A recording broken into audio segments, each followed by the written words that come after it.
Uyawubona kodwa umsebenzi we-DDC. Uyawubona kodwa umsebenzi we-DDC. Uyawubona umsebenzi we-multi-choice. Lento lesinikeza yona. Buka lento esinikeza yona. 2025 FIFA Under-17 World Cup.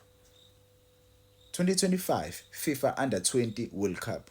2026 FIFA World Cup. Lama team lawo mathathu, ama-national team womathathu aqhamuka kwi-DDC. I-most abadlaleli Bafana Bafana baqhamuka kwi-DDC.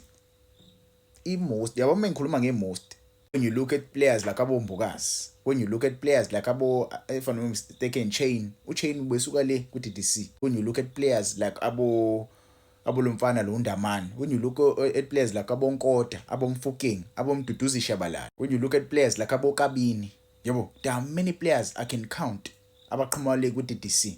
Even uTalent Mbatha, if I'm not mistaken, yabo ungangitshela ama-comments. There are many players abaqhamuka kwi-DDC. There are many players. I-DDC ilakhile ibhola lala eSouth Africa. Ilakhile ibhola lala eSouth Africa, and angazi ngambonga kanjani, angazi futhi subani lo waqhamuka nalomqondo lo wokuthi kufando ibhola labafana abancane la eSouth Africa. Yabona bafethu, i-DStv uma izovalwa engawuthi leya competition ingaqhubeka, angazi ingaqhubeka kanjani, but leya competition kumele iqhubeke. DStv ayenzi kahle currently. Njobe ingenzi nje kahle currently, zikhona inguquko ezisazoba khona, yabo. Kodwa lezo inguquko lezo akumele ziphazamise i-DDC. Akumele nje ziphazamise i-DDC. Mendikhumbula kahle bafethu, iBafana Bafana yayinhlekisa.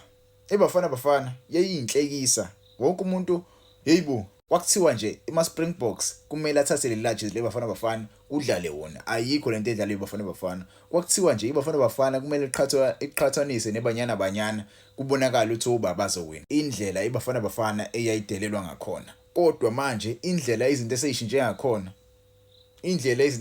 ngakhona. Yona leBafana Bafana le ayisathembeli kubadlali abaqhamuka le-Europe.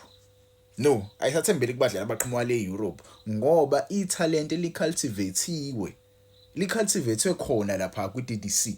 Labadlali laba bafike badlale kahle lapha mase beyapromote. Kusenzeki lento leni yaqala. Abadlali abaningi kuqala mabedlala kahle besayintwana bengalitholi ithuba lokuthi bakhuphuke bayodlala kuma main team wabo. Abafana abancane bagcina sebedlala le ku NFD, balandwa ama team abade badlalela. Umfana omncane umthole esena 26 esolandwa mhlambe let's say ulandwa iSuper Sports.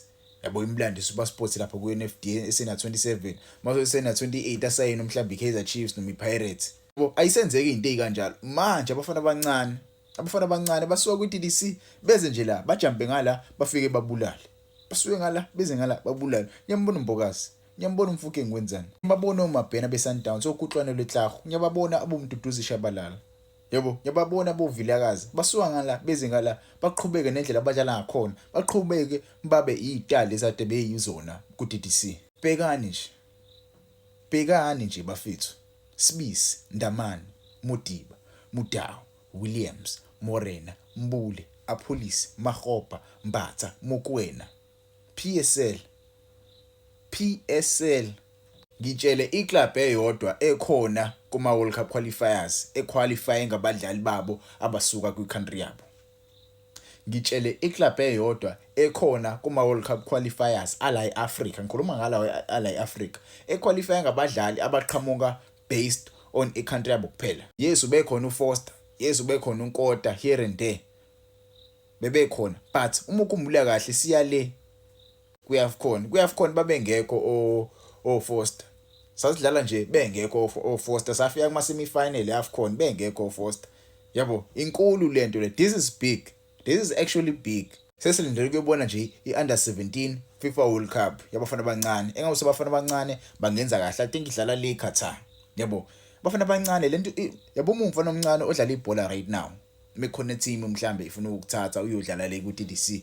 Kumele ulithathe lelo thuba ulisebenzise ngezandla zakho zombili. I-DDC baningi abantu abayibukayo. Sekukhona nje ama team aphesheya sibuka abafana abancane abadlala ku-DDC because ithalente lase South Africa ayila lisuka khona. Iyangijabulisa kakhulu lento bafethu. Ingijabulisa nje kakhulu whoever came up with the idea ye-DDC. Big ups to that guy. big ups to that guy, because right now ibhola lethu la South Africa seline-structure, sesine-structure nje sethu se-national team. Ngiyayikhumbula phela i-rugby ine-structure sayo, bane-structure sayo, bona ba-cultivate ithalente elisuka kwiy'kole ey'hlukahlukene. Phela bona kune-school rugby, i-school rugby bafethu iyathanda le South Africa. So nathi ngokwethu asinako ukuthini thina kuma-competitions angaphandle, but i-DDC iyona ekwaziyo usikhiqizela abadlali abanethalente eliyisimanga. So big ups to the guy or a girl or a woman who came up with the idea ukuthi kusungule i-competition.